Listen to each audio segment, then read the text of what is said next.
देखिए, ये जो 2022 में चुनाव हुआ जी। और जो परिणाम आए, हम्म, उसके बाद से अखिलेश यादव चौतरफा कई समस्याओं से जूझ रहे हम्म, हैं। एक, उनकी अपनी पारिवारिक समस्या, हम्म, दूसरा मुख्यतः उनके चाचा शिवपाल जी है, और एक वो चाचा हैं जिनकी चर्चा हम लोग नहीं करते हैं, और जी। उनकी चाचाई से ही सारा कुनबा बिखरा हुआ है। हम्म, हम्म, कि उनकी चर्चा नहीं होती, लेकिन हम भी जानते हैं, आप भी जानते हैं। हम्म, हम्म, दूसरा फ्रंट उनके सामने जो खुला हुआ है हम्म, वो मुस्लिम वोटों का है, और क्योंकि इस बार जो वोट पोल हुआ उसमें माना जाता कि 80% वोट तक समाजवादी पार्टी को गया, जी। तो उसको अब कांग्रेस के सामने दिक्कत ये है कि वो खाली हाथ है, और उसको लगता है कि लोकसभा चुनाव में, क्योंकि केंद्र का चुनाव है, मुसलमान उनके साथ आ सकता है। हम्म, तो ये एक उनकी आशा है, और मुझे लगता है कि मुस्लिम समाज के लिए ये सोचना भी होगा उसको कि भाई शिवपाल जी, वो अखिलेश यादव कोई राष्ट्रीय राजनीति तो कर नहीं रहे, जी। न उनकी राष्ट्रीय पार्टी। हम्म, ये बात अलग है कि जब चुनाव होगा तो जो गली मोहल्ले में का भी नेता होता वो कहता कि हम दिल्ली की राजनीति तय करेंगे। तो एक बड़ा स्वाभाविक है कि कांग्रेस इस काम को करे। हम्म, आज आप प्रमोद कृष्णम जो है वो प्रियंका गांधी के बड़े कॉन्फिडेंट लेफ्टिनेंट माने जाते हैं। हम्म, वो मीडिया में भी बहुत लोगों के बहुत नजदीक है, हम्म, इसलिए वो जिस ढंग के खबरें चाहते हैं वो चलने लगती है। हम्म, लेकिन उनका कोई बहुत वजूद मैं नहीं मानता हूँ। मैं भी एक दो बार उनसे मिला हूँ। जी। तो अब मुस्लिम वोट तो खैर वैसे भी वो बीजेपी को जाएगा नहीं, और हम्म, सपा को प्रदेश स्तर पर गया, हम्म, तो राष्ट्रीय स्तर पर तो देखिए वो चाहे उनका वोट वेस्ट जाए, रहेंगे तो सपा के साथ। हम्म, अब प्रमोद कृष्ण की मुलाकात जो है उसको आप ऐसे समझिए कि जैसे आपके घर में सास बहू का झगड़ा चल रहा हो, तो पड़ोसन की बड़ी दिलचस्पी हो जाती है कि देखें भाई इस घर में क्या चल रहा सही बात है, सही बात। है। आप हमको स्वयं ये बताइए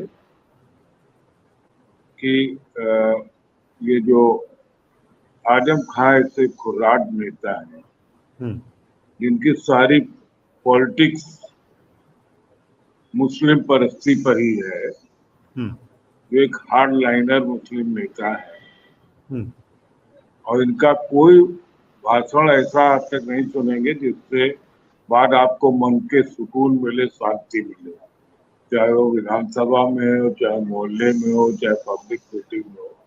जी, जी, बिल्कुल। फाइल हम्म, वो बीजेपी में क्यों जाएंगे?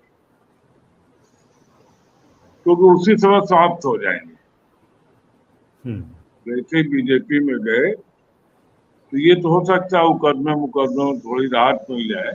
हम्म, अब मुकदमे भी जब कोर्ट में चले गए हैं हम्म, तो सरकार भी चाहे तो बहुत मदद नहीं कर पाती है। हम्म, अब वो तो एक लंबा पच्चड़ भाजपा ने उनके जिम्मे करी दिया है।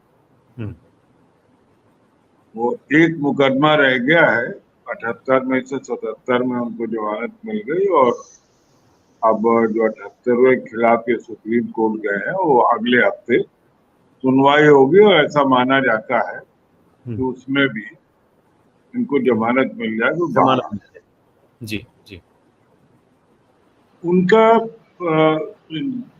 शिवपाल के साथ मिलने का तो एक कार्यक्रम है कि भाई एक अपना आदमी अगर मान लीजिए बीजेपी में जा रहा है तो हम्म, कहीं न कहीं हमारी बात करेगा हम्म, हम्म, कि भाई हम तुम्हारे खिलाफ नहीं रहेंगे, अब वक्त तो बहुत हो गया।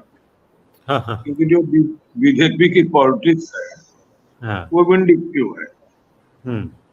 उनका ऐसा कोई वो नहीं कि हम आपको तंग नहीं करेंगे। हम्म। बीजेपी की पॉलिटिक्स इस ढंग की कि हम आपको इतना तंग करेंगे कि आपके पास हमारे दरवाजे पर खड़े होने के अलावा कोई रास्ता नहीं हो। हम्म। वरना बकरी चोरी और क्या क्या ईटा चोरी इस ढंग के मुकदमे हम्म। नॉर्मली नहीं लगाए जाते, हम्म। लेकिन लगा दिया उन्होंने। जी जी। तो मैं ये ऐसा मानता हूँ कि ये जो सारा कार्यक्रम चल रहा, प्रमोद कृष्णन जो तलाशने गए, जी। वो सोच रहे होंगे कि अगर आजम खां आ जाए तो मुसलमानों के नेता है हम्म। और हमको मुस्लिम वोट मिल जाएगा। हम्म। लेकिन एक बात मैं बहुत महत्वपूर्ण कह रहा हूँ आपको जी। कि मुसलमानों का इस देश में कोई मुस्लिम नेता नहीं है। हम्म। जितने सब हिंदू नेता ही एक लंबे अरसे थे। हम्म। हम्म। मान लीजिए ये आजम खां भी इनको मुसलमान अपना नेता नहीं मानता। जी। वो अपना वही रामपुर आसपास नेता है। हम्म। एआईएम के जो ओवैसी साहब, उनको भी मुस्लिम नेता नहीं मानता। हम्म। आपने देखा कितना टीवी वाले उनको ताने रहे, क्या हम्म। हुआ? एक भी हम्म। सीट मिली?